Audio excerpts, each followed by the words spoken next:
இந்த குடும்பத்தில் அழுகை என்பது ஒரு சில மணி நேரம் அல்ல, கிட்டத்தட்ட 4 நாட்கள் அழுகை. அப்ப ஆண்டவர் ரொம்ப நேசிக்கிற குடும்பத்தை சில நேரத்துல அவன் கண்ணீர் ஜாஸ்தியாகுதுன்னா புரிஞ்சுக்கோங்க, உங்களை ரொம்ப லவ் பண்ற. ஹலோ, என்ன ரொம்ப அழ வைக்கிறான்னு சொல்றவங்க மட்டும் கை வைத்துங்க பார்க்கலாம். வெக்கப்படாம இந்த கால நேரத்தில் நற்செய்தி, எவ்வொரு குடும்பத்தின் மேல இல்லாத பாசம் உன் குடும்பத்தின் மேல கத்தர் வச்சிருக்கிறார். எத்தனை பேர் விசுவாசித்தாமே சொல்றீங்க? ஹல்லேலூயா. ஆண்டவரே, யாருன்னே தெரியாத குடும்பத்தை கொஞ்ச நேரம் அழ விட்டீங்க. நீ நேசிக்கிற குடும்பத்தை பல நாட்கள்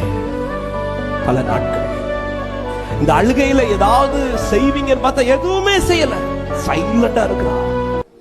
என்னை ரொம்ப ஆச்சரியப்படுத்தினது, 2 பேர் வந்து சொன்னாங்கல்ல, மார்த்தாள் மரியாள் அனுப்பி, அவங்க கிட்ட ஏதாவது சொல்லிவிட்டாரா?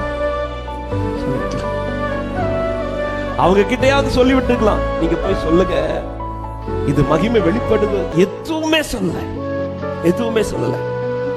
மார்த்தாளும் மரியாளும் ஒவ்வொரு நாளும் ஏங்கி அழுறாங்க. அவன் வைக்கப்பட்டு 4 நாட்கள், அதாவது நம்பிக்கை அற்று போகிற நிலைமை வரை அழுகிறார்கள்.